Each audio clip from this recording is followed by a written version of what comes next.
Welcome to the Position Podcast. I'm your host, Tony Capasso, and we're here to learn together.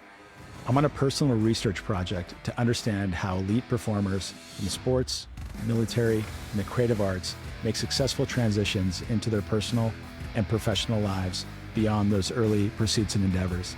And I have a theory that the environment that someone chose or that chose them, and the position or role that someone played in that environment that they chose or that chose them, can provide the keys to understanding their best path forward. We're just getting started, and I'm excited to share these dynamic stories with you. Let's dive in.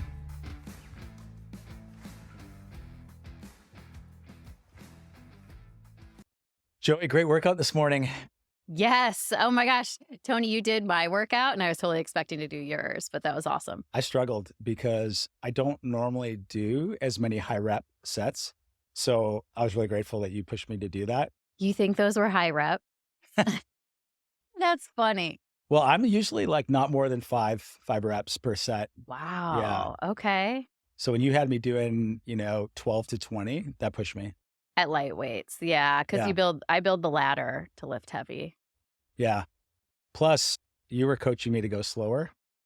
And I don't do well when I have to go slow. I know. You're like, let's get this workout over with. And I'm like, you're going to go down, feel the stretch, burn, and then barely be able to get back up. Yeah. So that's what I appreciate. I appreciate being pulled in a direction I don't normally go. So maybe we can have some of that in the conversation today. Let's do it. I am an open book, and I know you are too, because we've actually known each other for a very long time.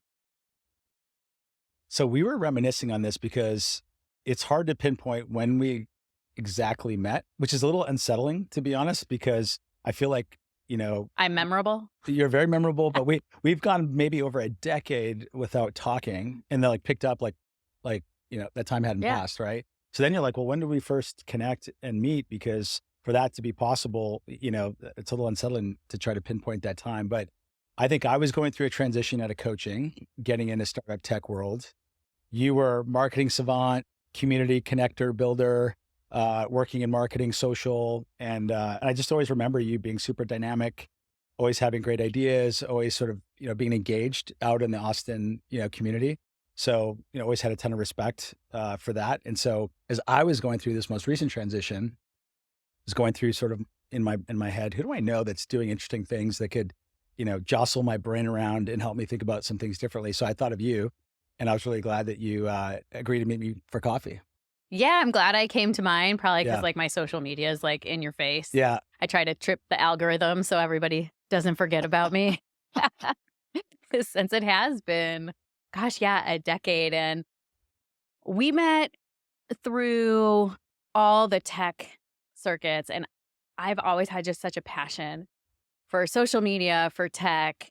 And those were the highlights of when I look back to my career. I'm like, man, I was climbing the corporate ladder and I was crushing it. And I loved every minute of it. And now I am an entrepreneur. I went off on my own. That's what I've been doing since I haven't been, running around downtown in the past 10 years, is really building on my own. But I look back at those days of my corporate job and building as such a strong foundation to get me to where I'm at today. And so I'm glad you remember me really digging in and just enjoying it. Yeah. No, well, you're doing all the right things with the algorithm, that's for sure. Well, I have this, there's a quote, I don't know who said the quote, but it always has resonated with me, which is, we all overestimate what we can get done in a month and underestimate what's possible in a year.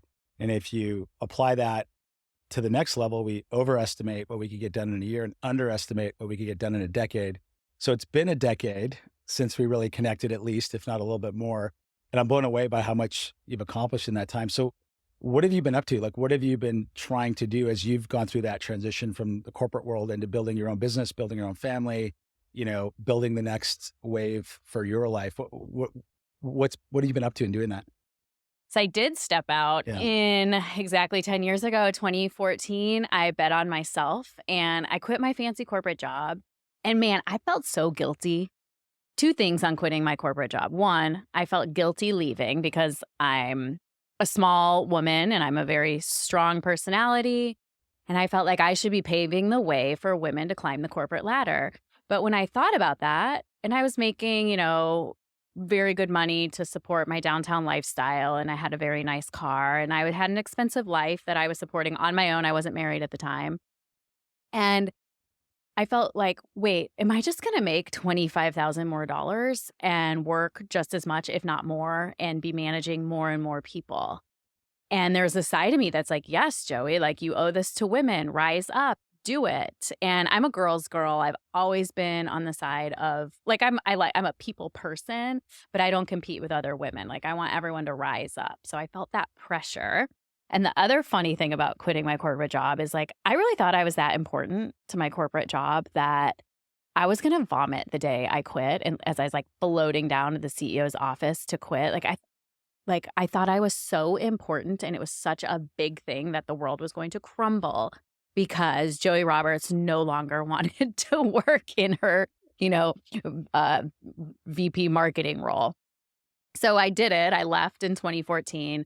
I started my first business on my own called 3D Walls by Design. I was doing branding and marketing for really big companies like Under Armour, HomeAway, Austin Energy, and I'm outfitting their walls with wallpaper to fit their brand. And that pulled in all the marketing that I knew how to do. But one thing I want to say, and you can relate to this through your career, is I was burnt out on my corporate job. And that's why I started this wallpaper business, because it really had nothing to do with like B2C and B2B online marketing, which is what I'd been doing digital marketing, what in that point of my life seemed like forever. And now, yes, full circle, I'm in digital marketing again. But I was just feeling such like a burnout at that point. So how did you, because I could definitely relate to, you're going to leave something. Sometimes we're leaving relationships, right? We're loyal to people. We want to be committed to an environment. And then it can feel like quitting. I mean, use the word like you went in to quit, and that can be tough. So how did you know that it was time to make a transition? How did you come to that conclusion? Because that's not easy for everyone. How did you know? Things weren't lining up in the rest of my life. All I had was my job, and things were a little rocky at work. And I just in general wasn't enjoying all of it. There were problems at work, interpersonal issues with colleagues, with my team. And then I was having just a hard time in my other relationships in my life. And I got to this point where I was 34 at the time. And I was like, I need a transition. I did want to get married. I did want a family. I was getting up, 6 a.m, working out, going to the office, going to happy hours, doing marketing events, coming home super late, and doing it all again. And I loved the role, and I liked, in a way, it was comfortable, but I knew there was more. And then on the flip side of it, I was really good at my job, and I was working so hard that I had this confidence inside me that said, you could work this hard, just do it for yourself. And I remember sitting there looking myself in the mirror and thinking, I just want to bet on myself. And I don't even know where that came from, but I think about that all the time. And even today, when I want to do something, I'm like, I need to bet on myself, and I want to trust myself. And nobody's coming to save me. I was 34, I wasn't married. Nobody was coming out there to be like, hey, let me, hand you this beautiful life. And I was like, I'm going to take this risk, and I'm going to do it. And there's never a good time to just like quit your job.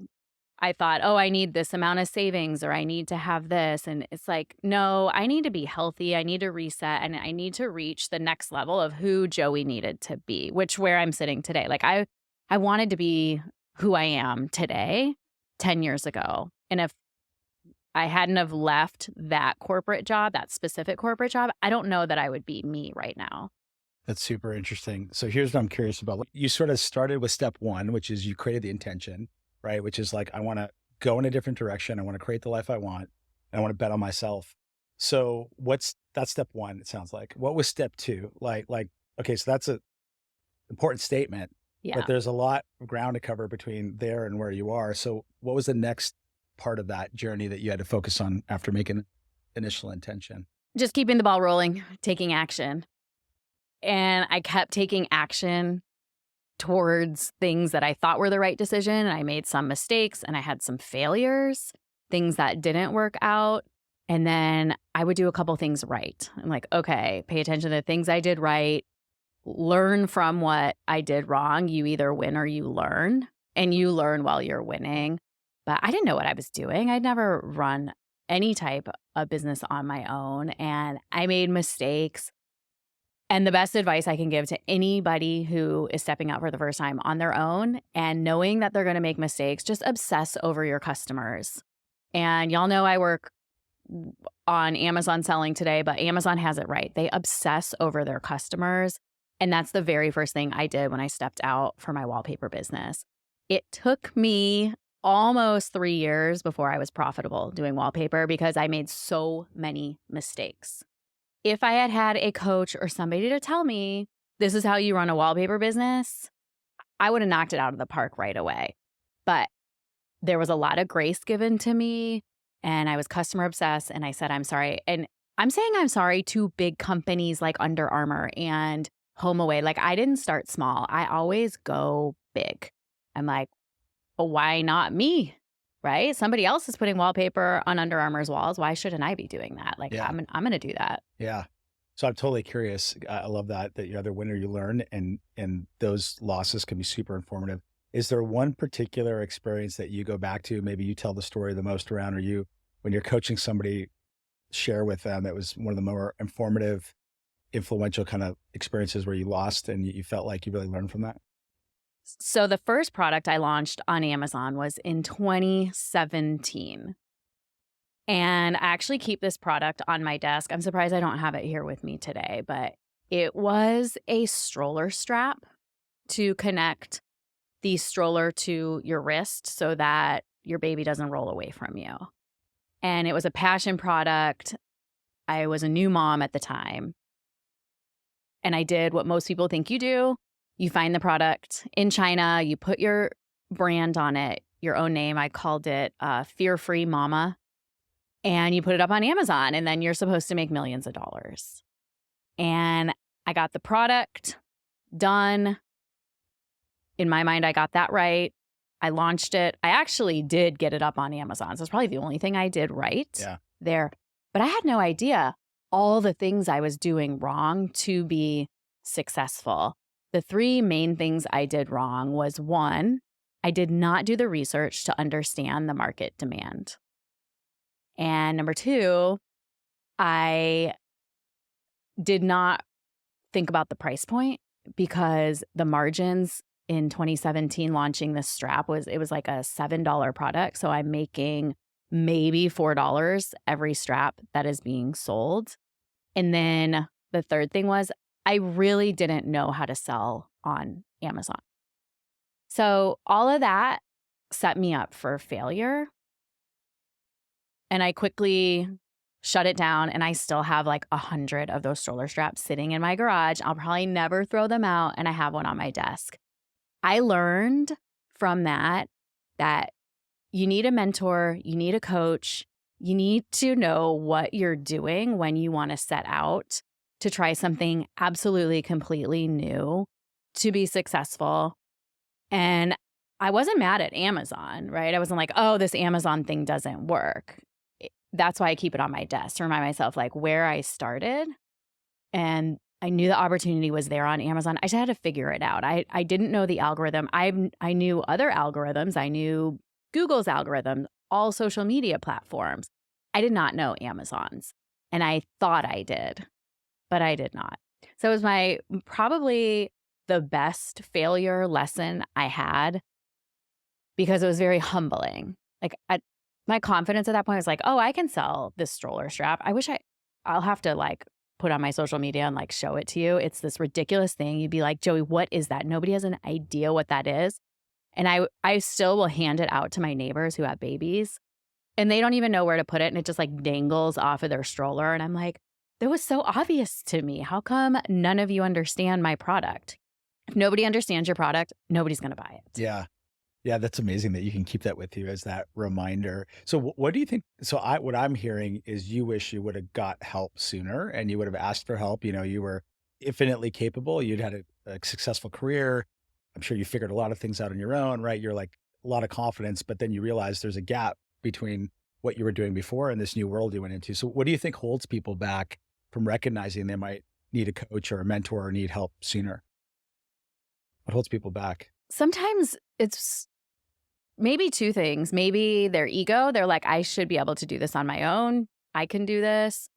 Also maybe a little embarrassed to ask for help because they want to know how to do it.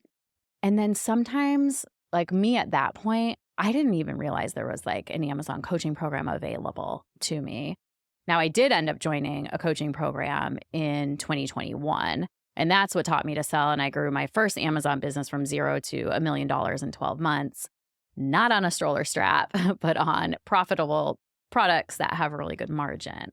So that was the main thing, though, is I was not willing to try to sell on Amazon again and figure it out and spend 3 years like I did with my wallpaper business losing money. I wanted it to be my advanced degree of selling on Amazon, and I knew what I was doing. And I thought, well, worst case, if I join the coaching program, at least I'll know how to sell or I'll gain these skills, even if I don't hit my $1 million goal. Yeah. Yeah. And we talked about with coaching, getting an advisor or mentor, you can shorten that cycle, right? Between where you are and where you want to be. And there's a lot of value in that. Like you said, that could be wasted time. It could be a lot of wasted dollars. And who knows, maybe you get knocked off track enough that you just don't stay on the path because you get discouraged, right? So when you're coaching and shortening those cycles for people, what do you focus on with people? The number one question I get is, what should I sell on Amazon? And that is my favorite question, because it's so much easier to teach people from zero, like not selling anything, how to find a profitable product that is right for them to sell. Sometimes I get people who come to me and they're already selling a product that hasn't taken off and they didn't validate it. Similar to my stroller strap, I did not validate that idea for potential in the marketplace. Like, I thought I was solving a problem, but is that everybody's problem or just a fear I had in my head, right? So number one thing is always product validation. Like, is this a product that is going to make you money, and is it the right product for you to sell? People will ask me, well, I'll just sell what you're selling. And it's like, it's not the right thing for you to sell because it's what I sell. Nobody, like you asking me, you don't want to sell women's like supplements, right? Like, I know you don't, and that's what I want to sell. So what makes a product, like, how do you identify the right connection between a person and a product? What does that need to look like? You can start with passion. My first business, though, besides the stroller shop, my actual business that I grew was not necessarily a passion of mine. I started with margin and how much I could invest. So I started with money because I made such a big mistake with the passion that I was like, I'm going to put my margin over my thoughts. Really, I'm like, I'm going to be way more data driven. But I know you are super data driven, right? With your finance background. So for you, I would probably challenge you to be like, okay, what are you passionate about?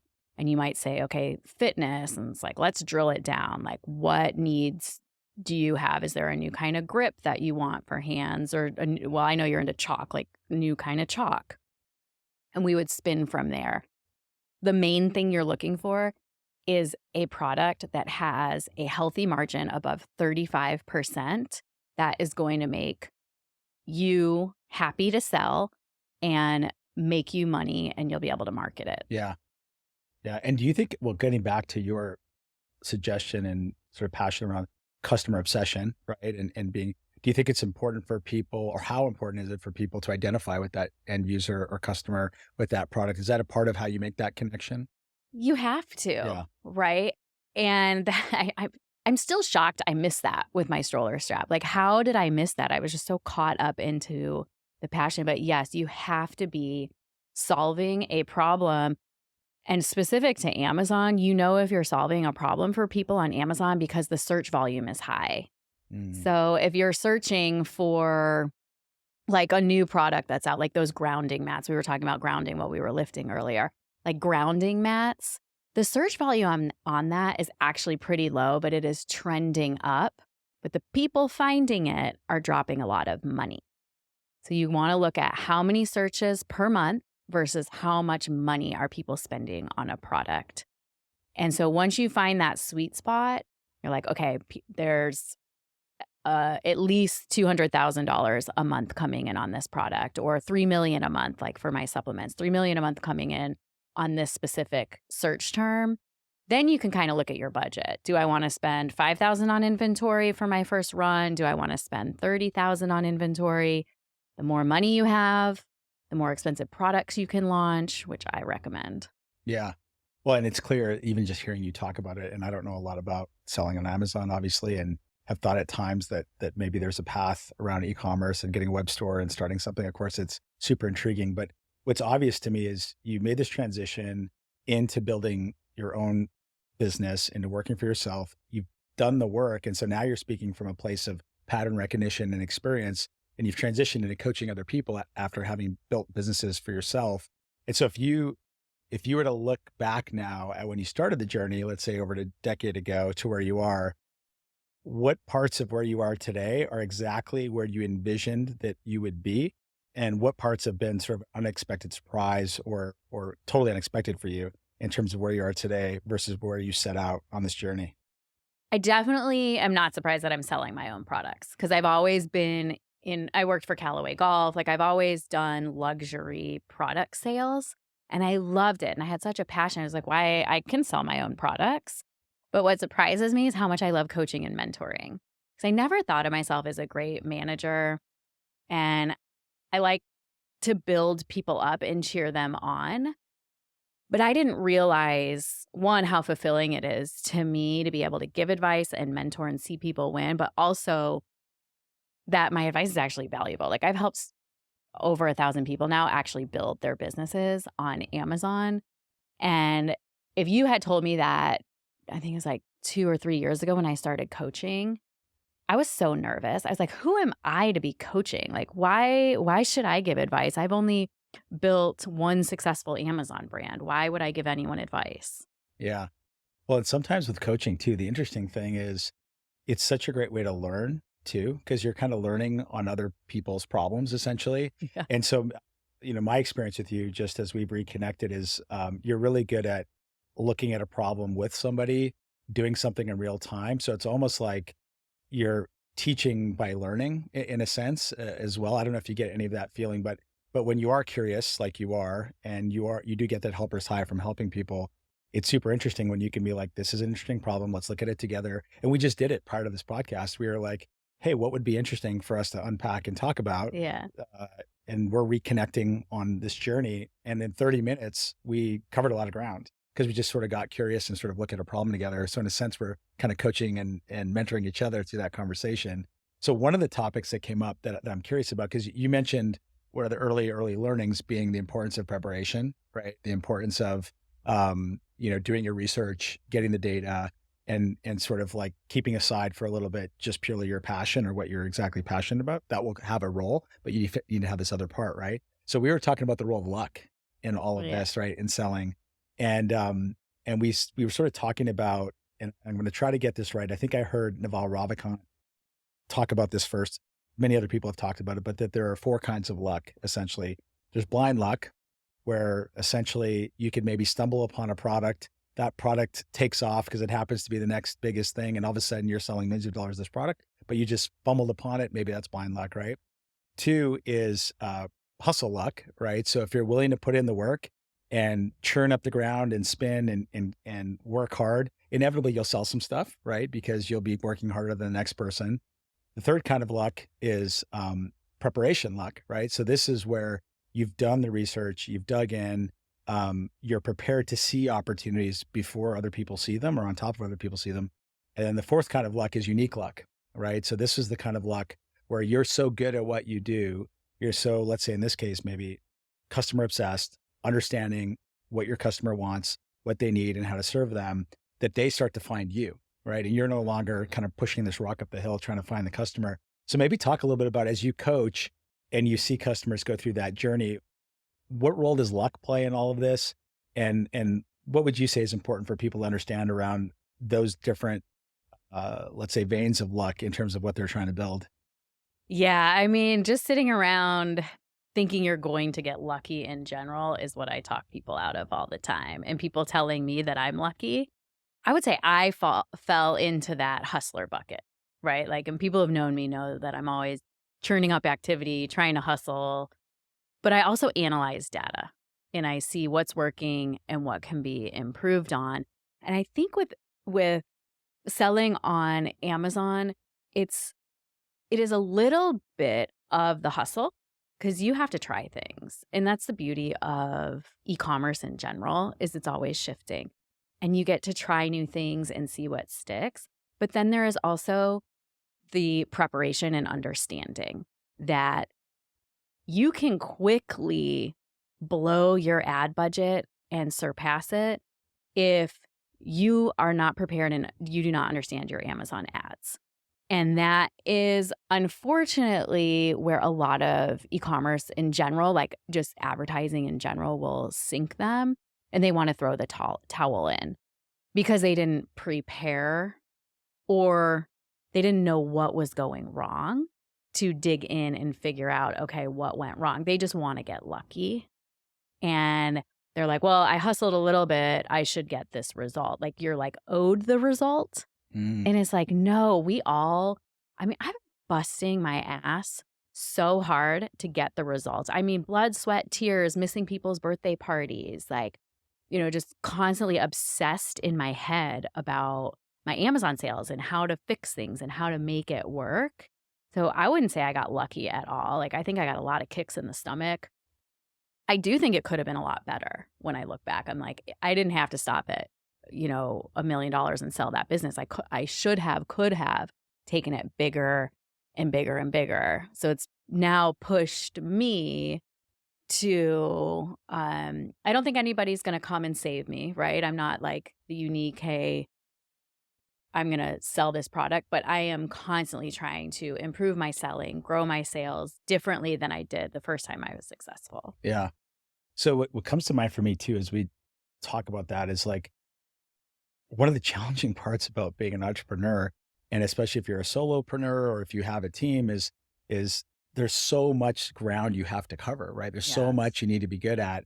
And even when you unpack the different ways of getting lucky, with the ultimate being having unique luck, right? You're so good at what you do, your product is so good, or the way you sell and service it is at such a level that people find you, right? Through word of mouth or what have you. Yeah. But what's the role of a team? I guess a mentor or coach is one person on that team. So how have you over time thought about the different people around you, the different skill sets? I mean, you're uniquely capable in so many different ways, but we all sort of have things that we like to do, love to do more than other things. We'll never procrastinate. So what have you done to be able to cover all that ground? Is it people? Is it process? What else have you done around that? Yeah, it's like I try to work with people that I trust and I like. And I'm still figuring out the people part, though. I am definitely... People are messy. Yeah, it's like I look back at building from 0 to $1 million in 12 months, and I was doing way too much of it myself because I also feel like I need to understand everything and know where every dollar is going and why this and that is happening. But I also needed to train people up better to do what I want to do. So I'm working on that. I have a VA, like virtual assistants, that help me now. And then on my coaching program side, I have other coaches who have gone through the program and coaching them to coach. But it's a struggle every day. And I've never really knocked it out of the park with hiring people. And I trust people, but I can also cut people off real quick too. And that's probably like a personality issue I have, where I'm like, okay, done, bye. I'm like, that's not how we're going to do this. So yeah, I'm still struggling with the people. Well, it's one of those things too, where you're such a high ownership person. You're obsessed about trying to get it right, that it's like, you've heard many people say before, if you want it done well, you may have to do it yourself, which is part of it. Yeah. And then there's that, I think it's an African proverb that's something like, if you want to go fast, you go alone. If you want to go far, you go with other people, or go together. So there's probably some room for that. Well, do you ever find yourself coaching people out of starting a business and selling on Amazon? Like, what does it look like when you get to a conclusion, maybe this isn't the right path for you? Do you ever get there? Well, definitely. So my program is application only. Okay. So There's definite times where I'm like, okay, you're not going to sell. But I have one specific incident that I recall. I was talking, this person doesn't even live in Austin, but I was talking with a friend on the phone. They called me about selling on Amazon, and we're having the conversation. I am trying to explain to her how you start selling on Amazon, and all she can think about is shopping on Amazon. And I knew my goal was to talk her into needing coaching to sell on Amazon, but instead I said, you know what? Maybe you should continue to shop on Amazon and be an influencer and open up where you just get a little tiny percentage, anywhere from 3 to 10% of commission of what people buy. And don't worry about the private label and building your own empire and all that. I just think you're better suited for Amazon influencing and putting on cute outfits and smiling in front of the camera. And you can make a lot of money doing that, but that's not what I teach. Yeah. I was like, you should do that. And she kind of came around to it too. She was like, yeah, I don't know about like the buying stuff from a supplier, putting my logo on it, having an LLC. She's like, maybe I will look into like associates and influencer. I was like, great, here's your homework. Go look that up. And as a result, she never did any of it. But she also has not asked me about selling on Amazon anymore. And we're still friends. That's amazing. Are there any other kind of roles that people can play in and around? So influencer, maven, can be one of them. Are there other roles people can play? Yeah, there's a lot of ways to make money on Amazon. Yeah. So I do private label, where I just kind of explain you buy products from a supplier. It can be China. I buy from Ukraine, Mexico. It can be in the US, especially if it's like going on your body or ingesting. And that's private label. Put your label on it. It is your brand. You own it. The other ways people do, it's very popular, retail arbitrage, online arbitrage. Think of it as reselling, right? You get brand approval and you resell, or you can buy clearance stuff from like Walmart or Target and then put it up on Amazon. It's like 1 or 2 offs. And you'll notice when you're shopping, when you're not buying direct from the brand, you're buying from a reseller, like someone who's doing retail arbitrage. I don't teach that. There is a place for it. I find that to be way more time consuming. I'm not a budget shopper at all. I'm not looking for deals. And then there's drop shipping. And drop shipping is difficult. Amazon's not really all that user friendly to drop shipping. So I'm not into that. And then, yeah, there's the influencer. So associate program, influencer program. And then, of course, I sell a book. I wrote a book in 2021, and I sell a book on there. So you got to remember, Amazon's like huge into books. I think that's how they started originally.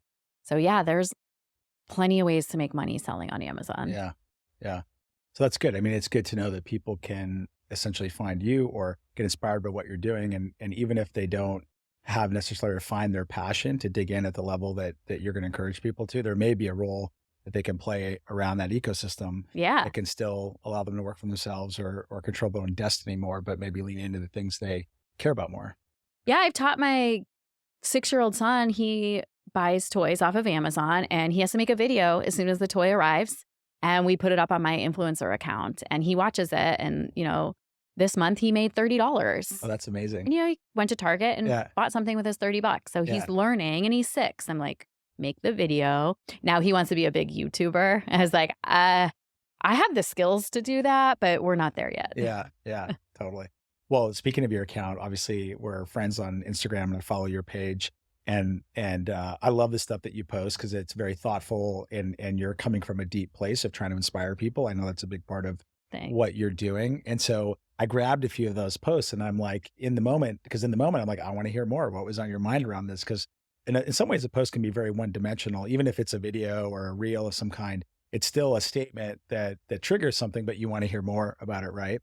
So one of the posts you made is selling on Amazon FBA and building my own biz has taught me how to ride the waves of life. So tell me more about that. When you wrote that post, what are some of those waves and what did selling teach you about how to ride those waves? In that moment, I was thinking about when people want to quit.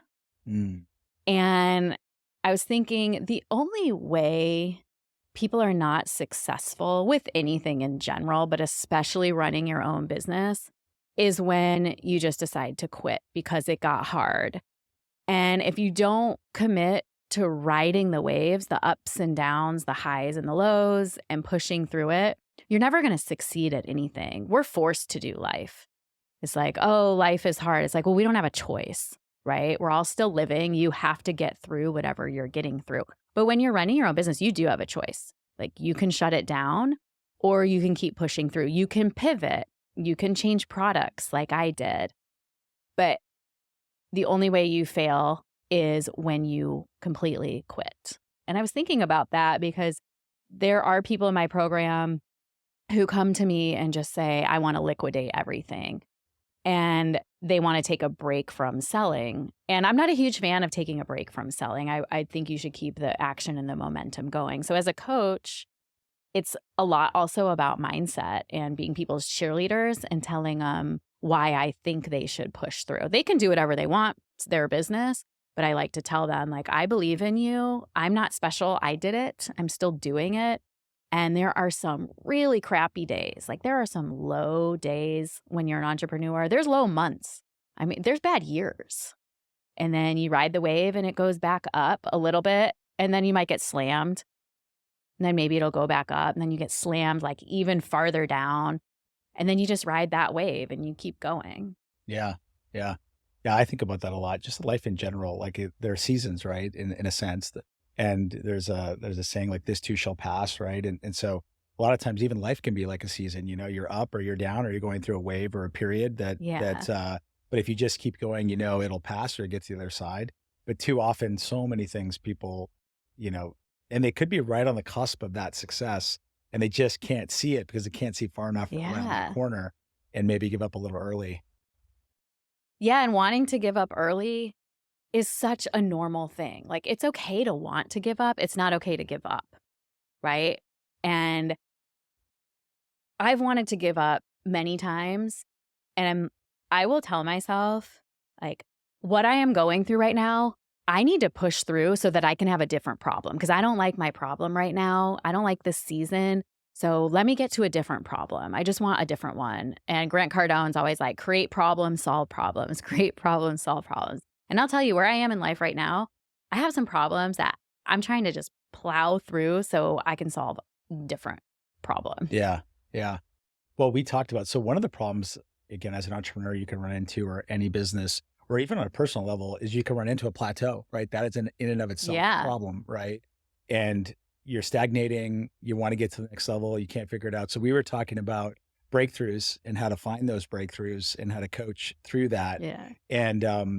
And we were talking about a specific framework for this that maybe I'd love to get your take on. And this is something that was shared with me from someone I know and trust, that I've taken and applied several times. But the idea is, if you're looking for a breakthrough, well, the first thing you need to do is challenge assumptions, right? Challenge the status quo, challenge what you're doing, even if you think it's the right things or they've been tried and true and they've worked before.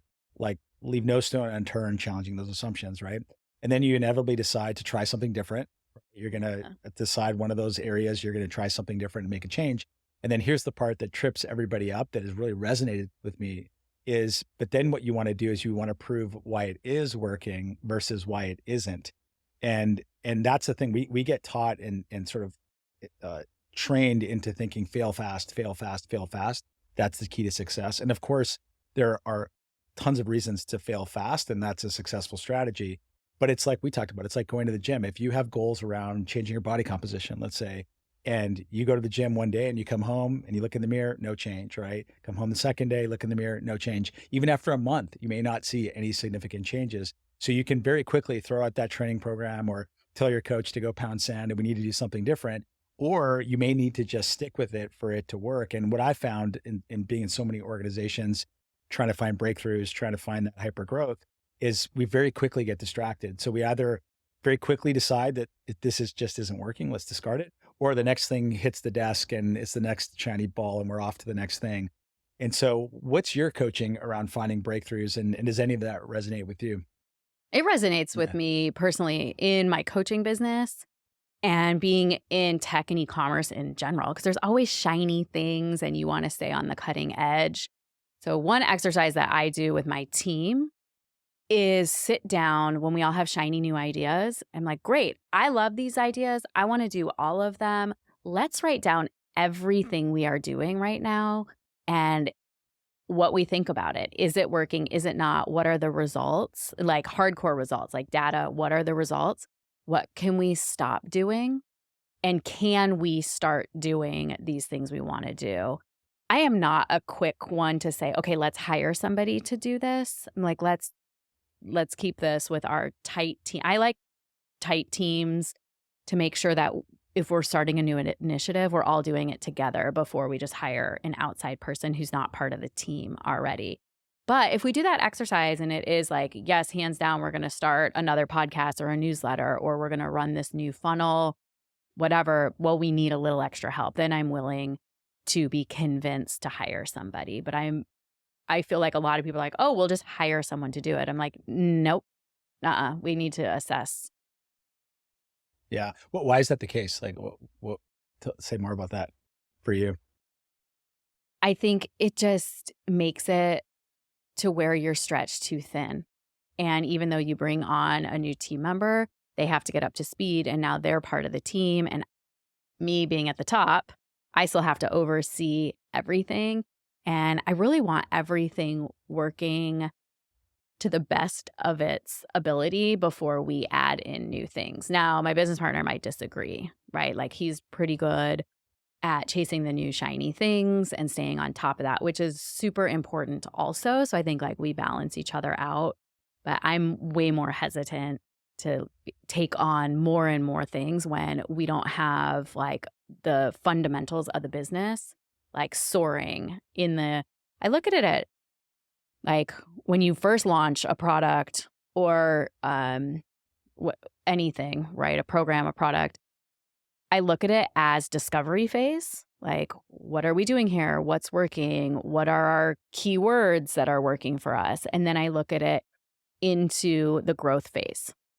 And this can all happen really quick, right? It doesn't have to be like months and months. It could be within like 2 weeks in discovery, 2 weeks in growth. And then when you get into performance and you start to see it going like up and to the right, then I'm more willing to try stuff. But if we're not going up and to the right, then I'm pretty much a hardcore no. Yeah. Yeah. It's kind of like trying to find the right timing to pour fuel on it, to pour some gas on it. And you want to see that you're getting some of the fruits of that early work before you really pour that fuel on it.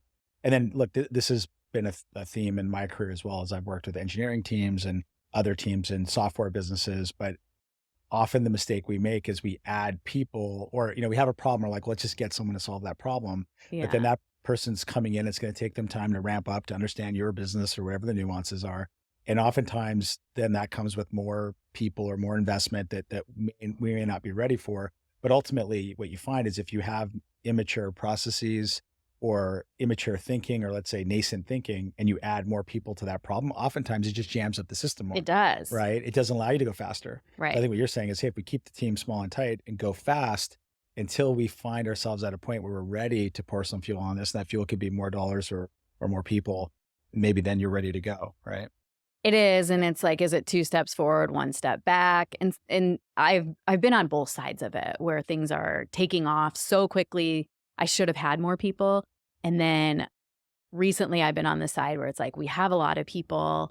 Unfortunately, I need to pull the team a little tighter, let some people go, and then fix the foundation and then rebuild. And you're always reinventing your business. It's not like you just nail it. Markets change, things shift. I mean, especially consumer products. And the lifetime of a consumer product could be like anywhere from as little as a year.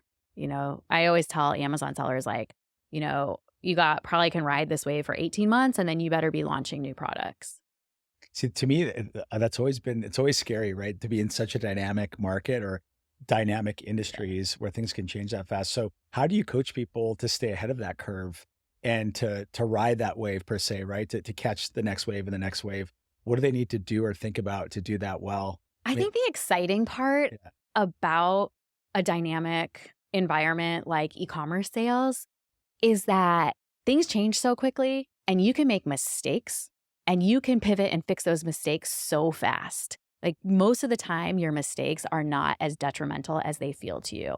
And I think that's why I've never left e-commerce, because you get to play, you get to make mistakes, fix them. And it's such an innovative world, and it's such a forgiving world, right? You make a mistake on a product, you just have to be customer obsessed, talk to the customers and fix it. You get some bad reviews, you can rise above bad reviews, right? Like you ride all of it. And I think that is what keeps me in this world, is that it's so exciting and it's a little bit dramatic all the time, but you can quickly swoop in and fix a problem.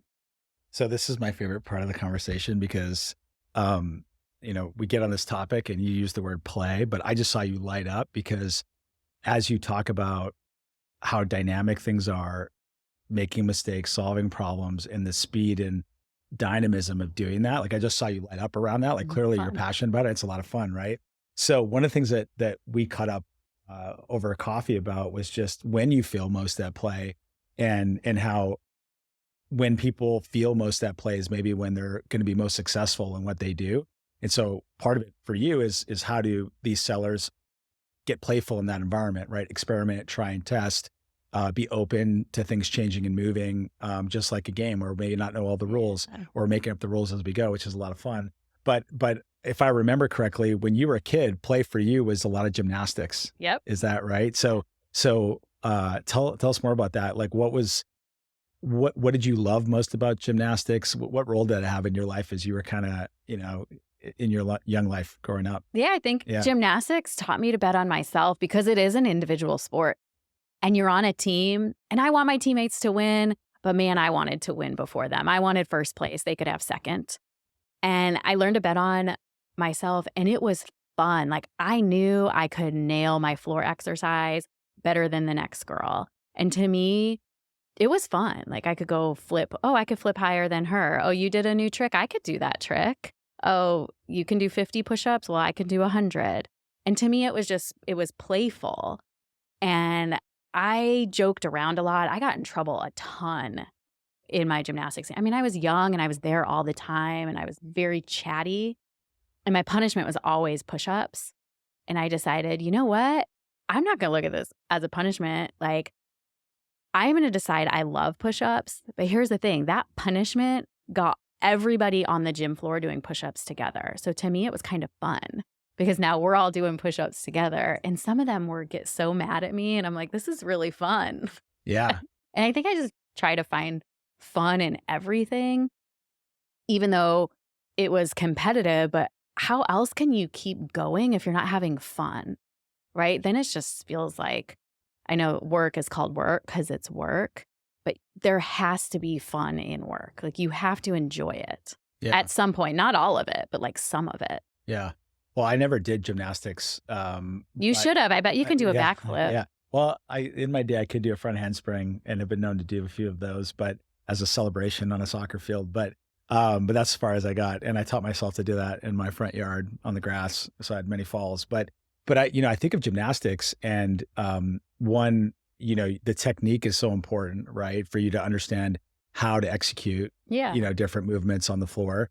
There's a repetition of it and this willingness to make it a craft and to figure it out and make mistakes, fall down and get up, fall down and get up. So it's not surprising to me that a lot of those elements of that environment you've brought forward in your professional life, right? Yeah. Right. This willingness to be open to learning, falling down and getting up, honing a craft. And also in some ways it's, you're pressing up against the world, right? You've always got some amount of tension in the system, whether it's right when you're executing some of those. But the other thing, and we had made this connection briefly, because like, what was the name of your first product you said that you sold with the stroller strap? Yeah. Yeah. What was it? What was it called again? Fear-Free Mama. Fear-Free Mama. You have the Fearless Sellers podcast. Everything. Yeah. All my stuff is like fearless, fear-free. Fear-free. All my brands. Yeah. Everything. Yeah. And Fearless Sellers podcast. Yeah. When I think of Joie, I think of someone who's fearless, right? I think of someone who's got endless amounts of courage and willingness to try, right? And get out in the world and do it. So where did that come from? And are those two things connected? Because if I think of a gymnast, one of the biggest things that could hold somebody back. And we know plenty famous gymnasts who couldn't even compete in certain competitions because once fear sets in, it's really hard to do well. And that's where people come to me with their kid, and even my sister with my niece. She was like, can you talk to her? She was like 8. She's like, can you talk to her about doing gymnastics? She wants to quit. And I was like, sure. So my first question is, are you scared of the tricks? Are you not running fast enough? And she said, yeah, I'm scared. And I was like, then you can't do gymnastics. Because if you're doing gymnastics scared, you're going to get hurt. And it's okay to be afraid, but fear is just a feeling, right? That's it. Just recognize it. Okay, I'm afraid. I can also be brave. I can also nail this trick. Anything you do in life, there's going to be fear, but there has to be the other emotions to overcome it. And as a gymnast, if you're just labeling everything as fear, then I would never encourage anybody to do it. And I never had fear. I wanted it so bad that when I felt that fear, I would get mad at myself. I'm like, no way, I can do this. Now, my mother is very fearful. Everything in my life was like, oh, you're going to get hurt. Don't do that. Oh, you could get your heart broken. Oh, you're going to move too far away. Like, she led with fear. And that was this theme. And my dad pushed me to not be a wimp. And he's like, I don't raise wimps. And my dad's always pushed me to be tough.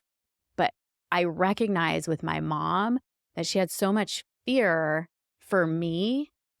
And I'm like, what was the fear even about? Like, what are you afraid that I'm going to turn into or I'm going to do? And I remember that as a young age thinking like, I don't want to have that kind of fear. I want to push through it. And it played a big role in gymnastics, being like, I can do this. And I learned, really it was like, I'm going to bet on myself. Worst case scenario, I break an arm, arms heal. I broke plenty of things. I've had 2 foot surgeries. I have screws that hold it together. I will still do front flips. Like, I still bust out tricks. But it's like, I just want to live my life without in 8 years regretting anything. Like, I rode that gymnastics wave as best I could for my ability. Yeah. So do you find this is how much of a theme in the work you're doing? Are you coaching people through some of those fears? Do you find that being something that holds people back? How often? Daily, all the time. Yeah, it's that fun mindset. And just like you, I like to just figure out how people are thinking and why they're feeling and thinking that. And is this a real problem? Or is it just something in their head that they're holding on to talk them out of being successful? Because that's a comfort zone. Staying where you're at is way more comfortable than going into the unknown and thinking you could fail. So people will, not on purpose, but they'll just talk themselves out of it, and they want somebody to validate that. Like, oh, if my coach will tell me I could quit. And it's like, no, you need to push forward. That's my advice. And as a coach and a mentor, which you probably know from soccer, people don't want to let you down. And I was like, don't let me down. Don't let yourself down. Right? You're going to have to deal with yourself in 8 years, in 6 months, if you don't keep pushing forward. Yeah. Well, if you think about it, like, you made this transition, right, out of this corporate life. And I remember you just said a few minutes ago that you had to set the intention that you wanted to work for yourself, create a path that you were more in control of your own destiny. And then what was the key to the next step? You said, take the next action, take the next action, take the next action. So it's kind of interesting as I think about fear. The one thing is we can project what could go wrong down the road. And oftentimes we're so wrong about that, right? Yeah, Because it's a right. thing that's likely not to happen, or to your point, totally recoverable, right? Either it's a bone that could just heal back up, or it's a door you could walk back out, back through and pivot your business or make a different change. So oftentimes it's a projection of what might happen. So if you just take the next step and take a small step, you can sort of like start to overcome that fear through action and seeing that each next step really isn't that scary or isn't that risky. Perhaps. Right. And you can handle whatever's on the side of that. Like, you could play worst case scenario game. Yeah. Right. Like, what's the worst thing that'll happen? Okay. If that happens, then what? Right. Like, do that, like, spiral down. Yeah. Like, I'll play that in my head too, when I'm like, why do I not want to do something? But Tony, what about when it's time to give up? Like, when is that? So, it's funny. I've actually thought a lot about this topic because, well, anytime you're in a transition or you're looking to make change, you used the phrase earlier, like you went into the office or went into your boss having to quit. And in my mind, it's like, well, I know Joey's not a quitter, but she might be leaving her job, Right. but she's not a quitter. And so I've thought about it like how in life, how do you get to a place where you're not a quitter, but you know when to quit? And that could be a great life skill because sometimes there's a time and place to quit something or to leave something behind or to move to the next thing, but it doesn't mean necessarily you're a quitter. And again, this is another place where people drill into us when we're young. You have to stick with everything, eat all of the food on your plate. Hey, you signed up for gymnastics season. You can't quit, right? You can't leave it. But there may be a time and place. And there's, I think of this a lot, right? The famous Kenny Rogers, like know when to hold them and know when to fold them.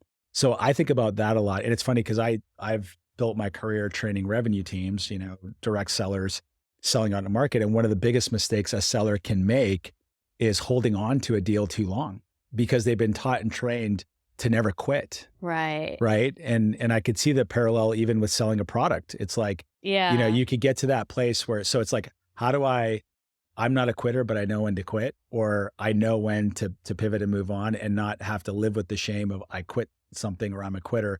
So I think a lot about that. I don't know the exact formula to that, but I do know that there's a time and place to, it could be an unhealthy relationship, right? It could be an unhealthy friendship. It could be a product that's just not working. And so, we're kind of talking on both sides of this. On the one hand, it's like prove why it is working versus why it isn't, right? In terms of finding a breakthrough. I like that. So this is the thing where I think this is the art and science of it. This is the magic of it. Maybe it's the fun in it, right? Is that there is no direct playbook for like, well, if you answered no to 5 of these questions, then it's time to quit, right? It's not that obvious. But then it's like, well, do you have mentors in your life that can help share some perspective, right, with you? What have you tried? How did that work? And is it the right time or is it? And in the end, I don't think anybody exactly, knows the answers to those questions. But I do think about that a lot because I worry that sometimes people get caught in a rut of, I'm not allowed to quit anything because I'm not a quitter.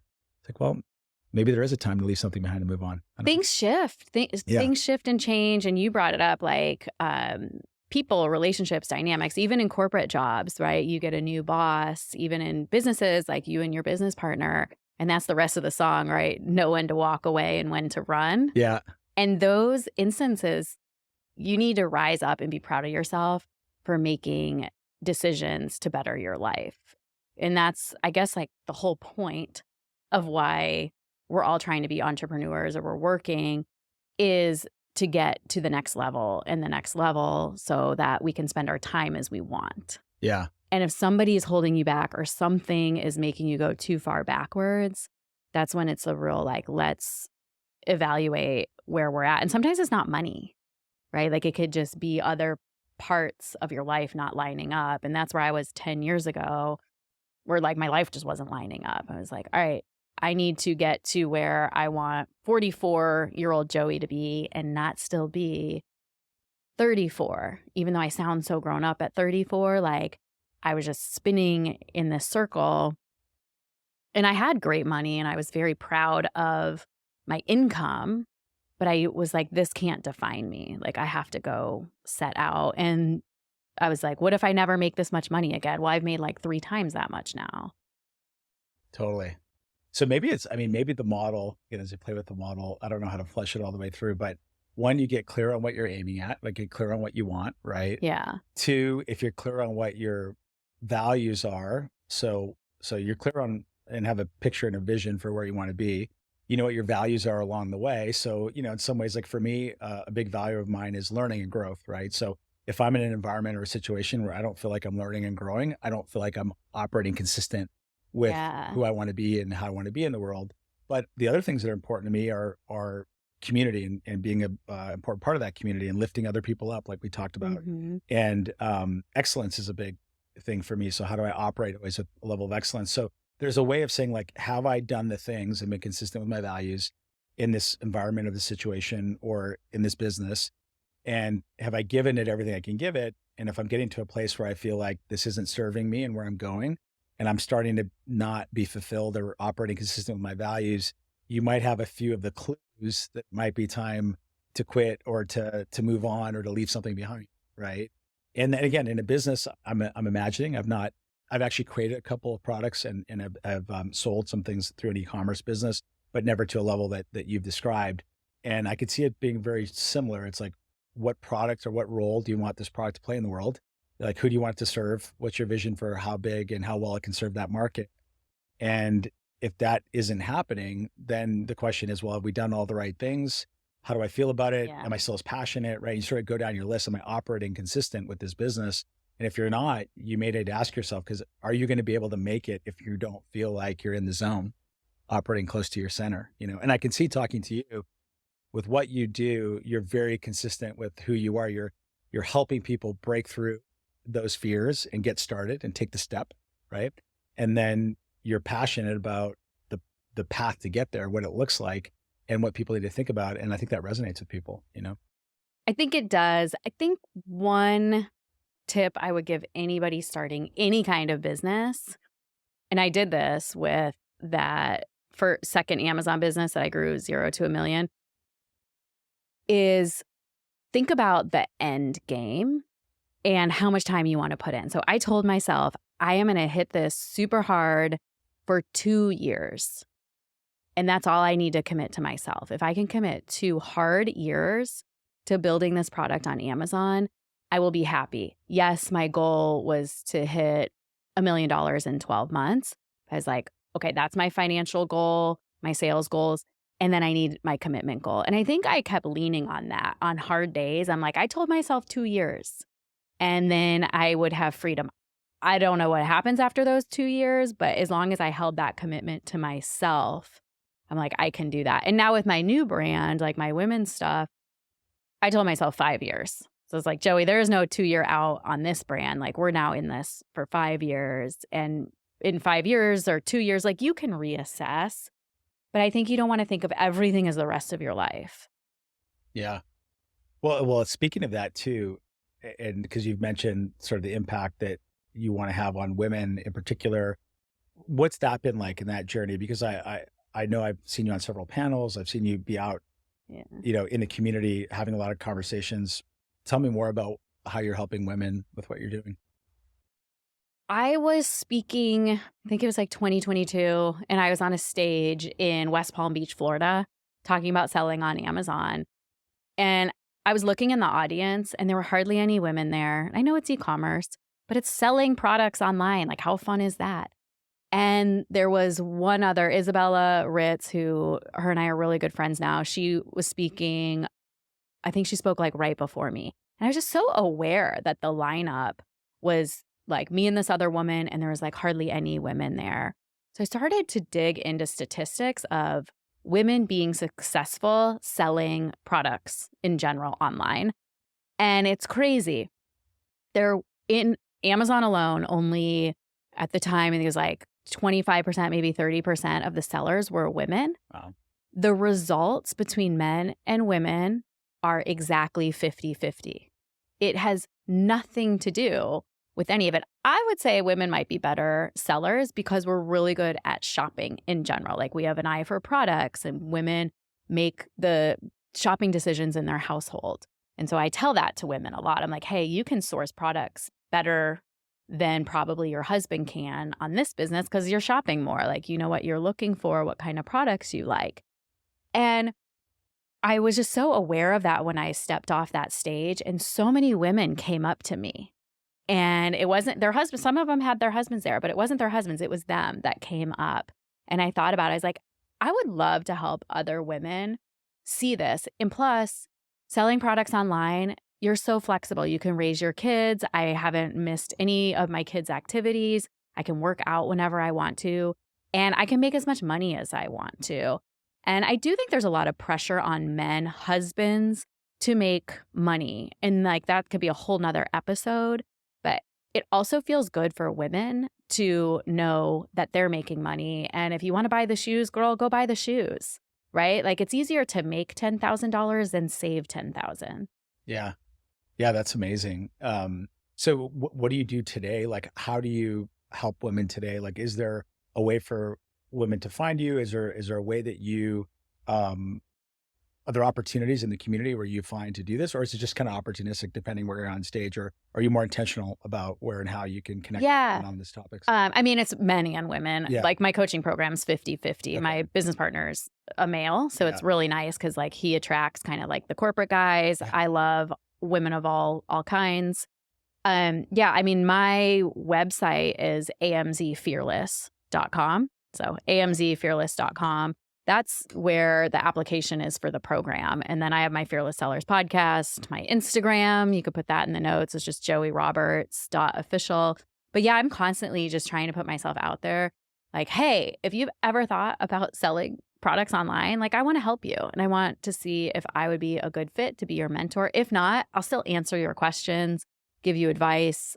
I just like to learn about people and where they want to go. And maybe I can help them hit their goals. Yeah. That's amazing. So who helps you? Who are your mentors? So my business partner, Jamie Davidson, was actually my mentor. So I joined AMZ Insiders in 2021 when I was serious about my 2 years in selling on Amazon and hitting my $1 million goal. And I didn't even have a product yet. I was like, I got to find this product.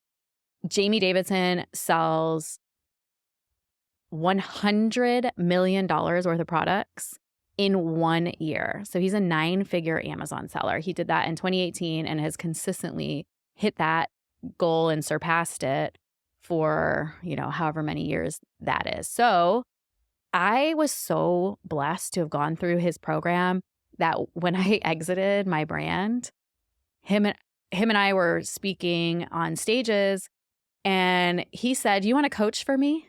And I was like, "Why would I coach? Like, who wants to hear anything I have to say?" And that's when I started to realize like my results were actually pretty good and not every single person comes out of the gate making, $200,000 on their 3rd month of selling. And he's like, "You should coach." I was like, "Well, I will give it a shot." So I was like, "I will coach for 3 months." I never looked back. I was like, this is so amazing to help people build their businesses. And then Jamie mentored me through coaching because he was my coach, and mentored me through selling.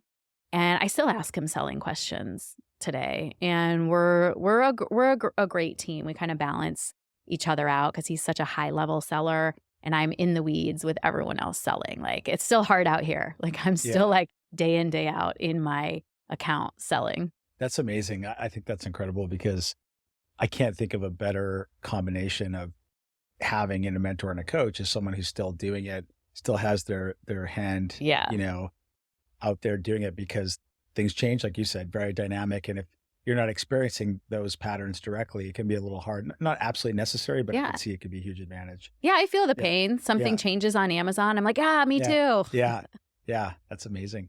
Well, maybe transitioning a little bit to so you and I were talking about, whole host of topics, things that are interesting, books, whatnot. And I shared with you that I'd recently read David Brooks's book, How to Know a Person. Yes. You got interested in the book and read the book. What stuck out to you in that? And is there any nuggets in there that you pull out that you can think about applying to what you do on a day-to-day basis? Curious what really stuck out to you. I think there were a couple of things. There were things that were inspirational as well.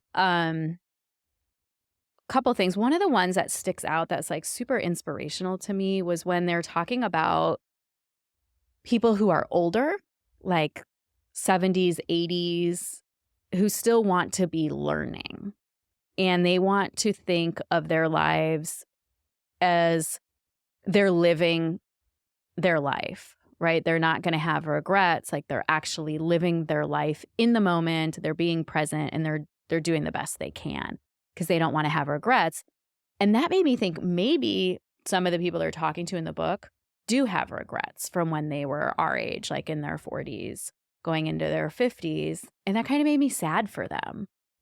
And so I think about that, like I do not want to be 80 years old and thinking like, oh, well, what if I had taken this chance? And like maybe my mind's not wired like that, but that part was very inspiring to me, to like just making sure that I'm living every day, like actually like present in my life and not miserable.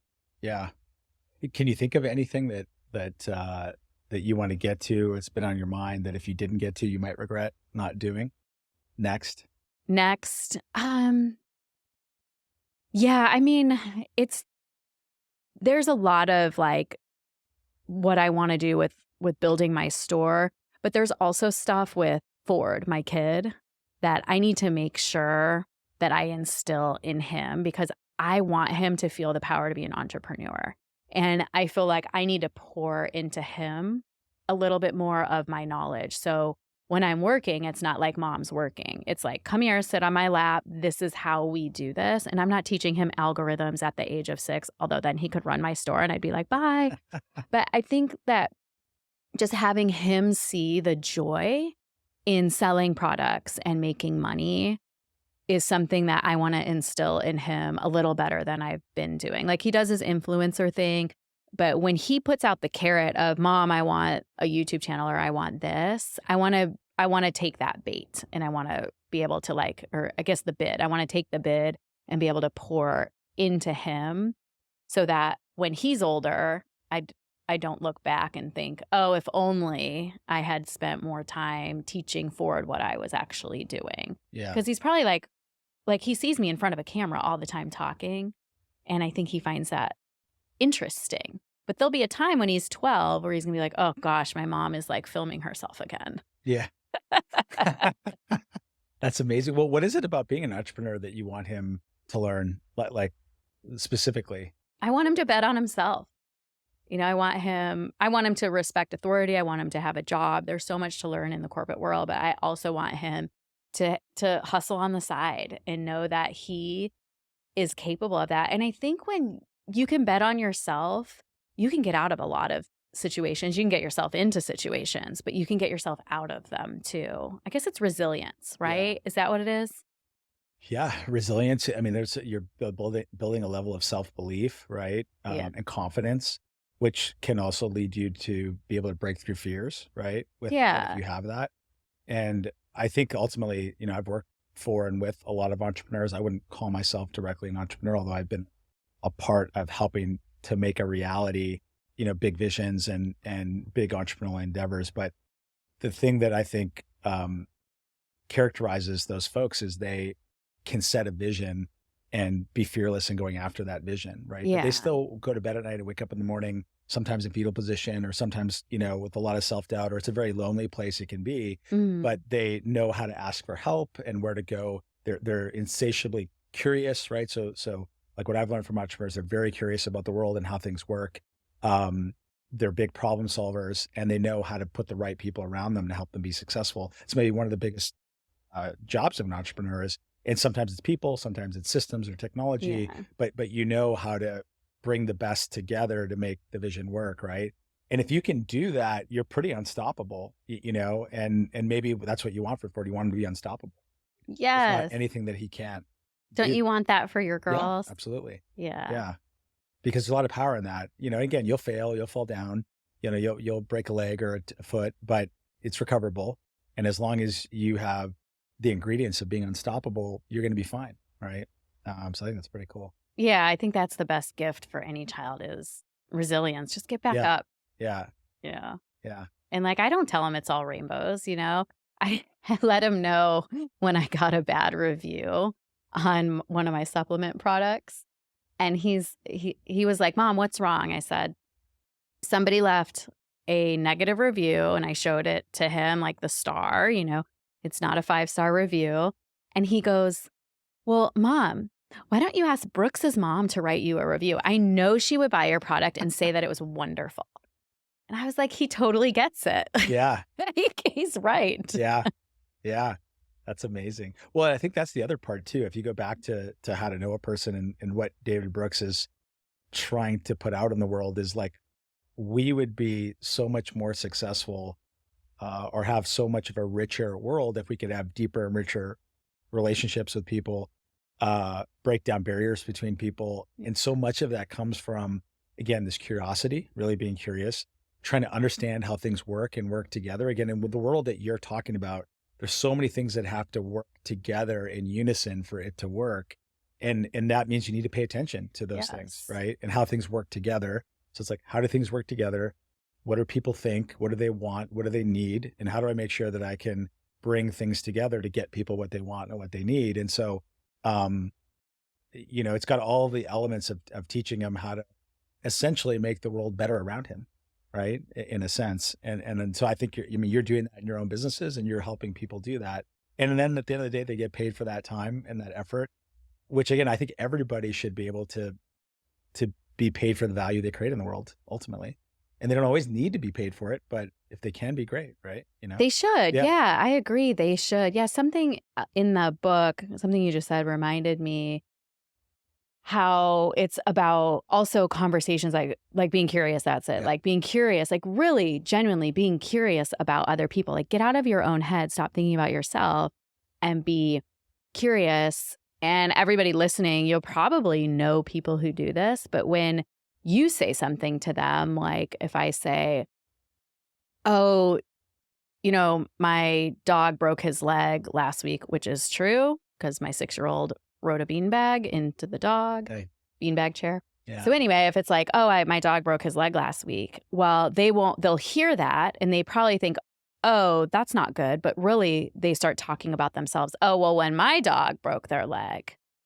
And I read that part in the book and I have some really close friends who I adore, but I stopped telling them things because they just talk about themselves as if they have life all figured out when I start to tell them something.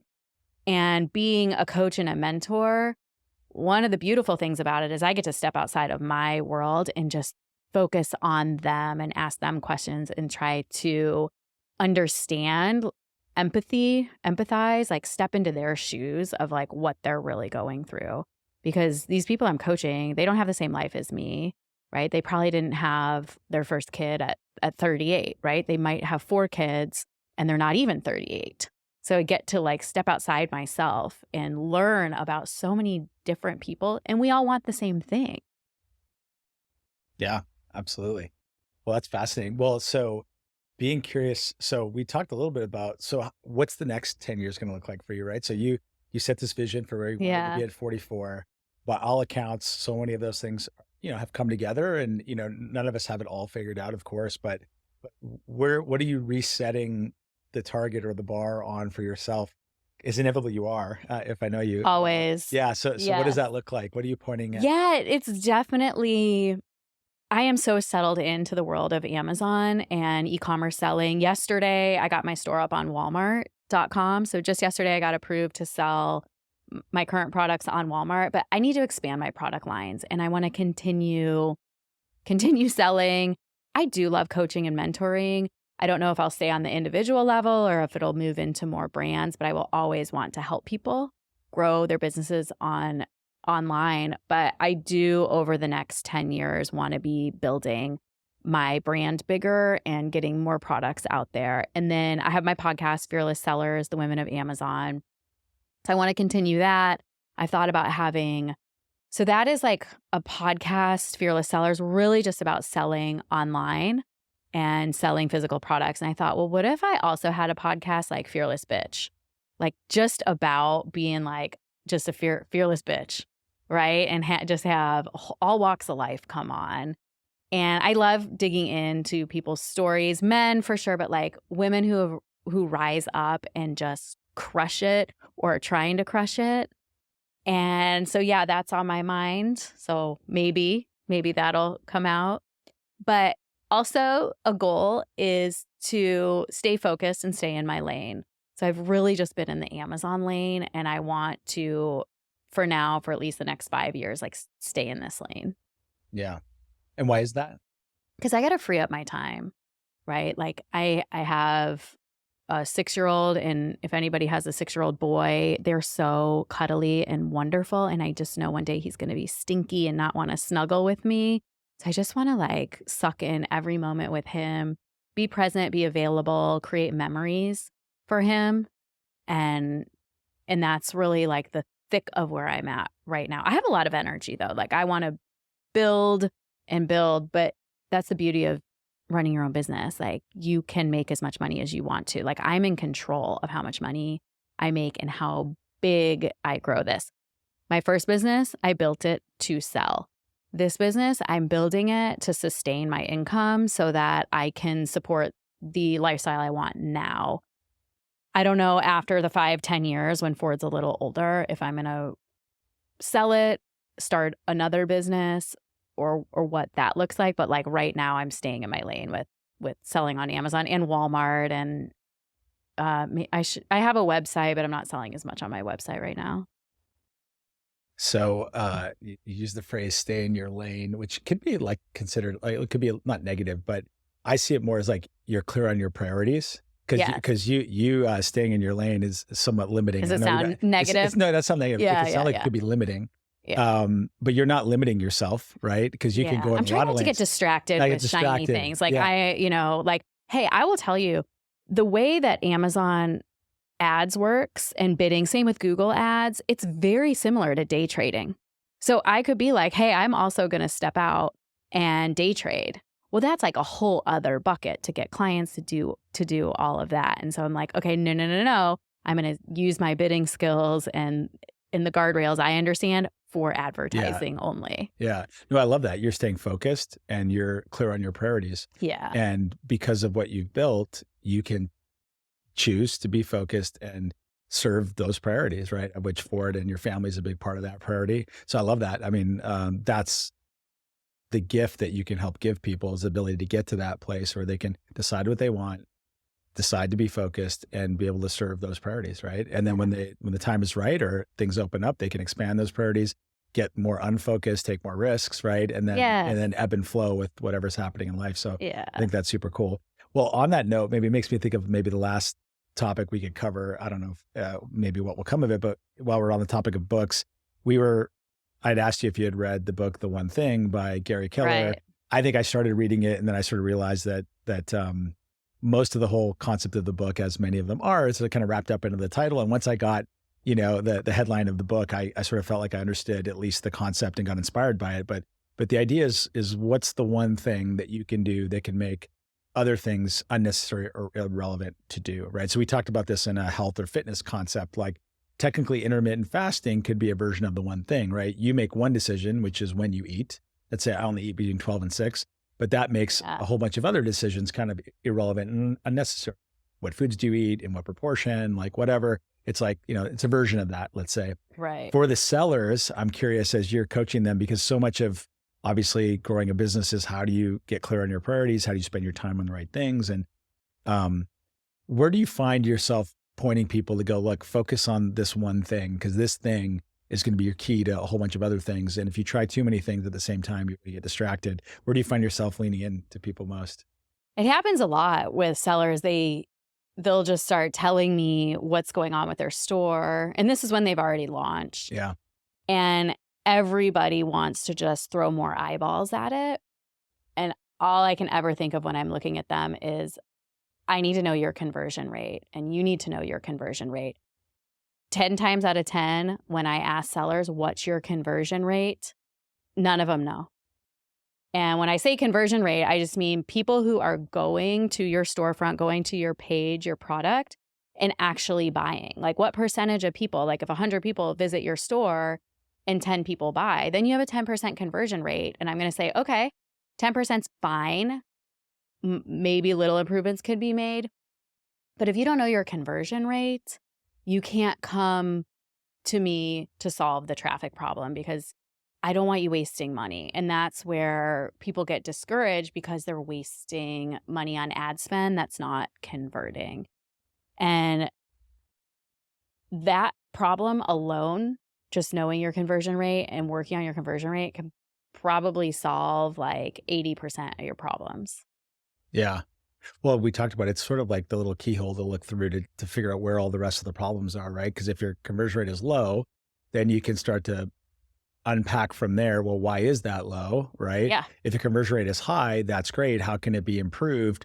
Or maybe you could put more money in, like maybe you're being inefficient in the way you're spending money, right? And you could actually don't want it that high because you're actually under optimized in terms of volume, right? And growth. Right. You don't have qualified leads coming in. Yeah. Yeah, exactly. Yeah. So I think that's really cool that you can point them to one thing that can help them answer a whole bunch of other things. And that becomes the one thing they can focus on. So I think that's super cool.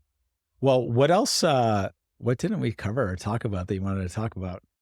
Um, I mean, let's just ask you, like, what are you excited about for the future for building the next phase of Tony?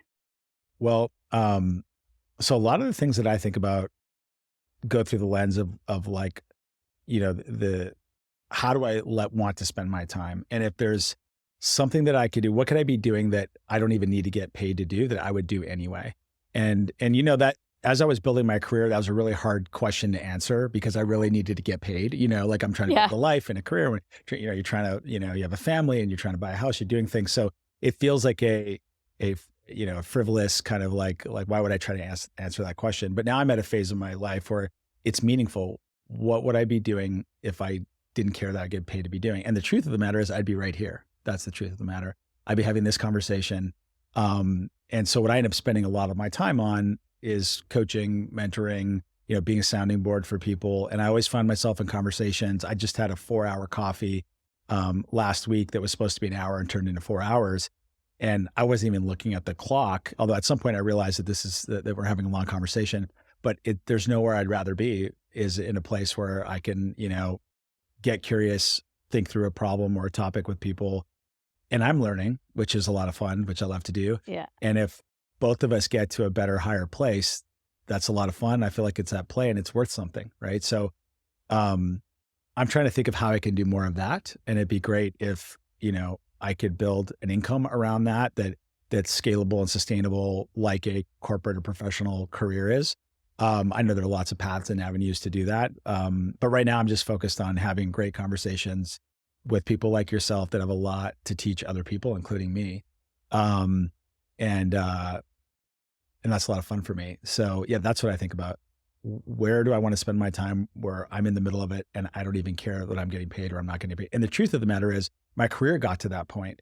Of course I negotiated, a salary and a bonus and stock options and things because that's just what you do. You got to do that. But the reality is I never then thought about it again because once I got in the crux of my work, I loved doing what I was doing, which was helping to grow revenue teams and, helping to mentor people and, grow organizations. So anyway, I want to do more of that, but maybe there may be an opportunity to be less focused on just one organization. And like you said, help several brands or several companies, or rather than focused on, just a set of people who are in my direct universe, maybe that universe could be broader.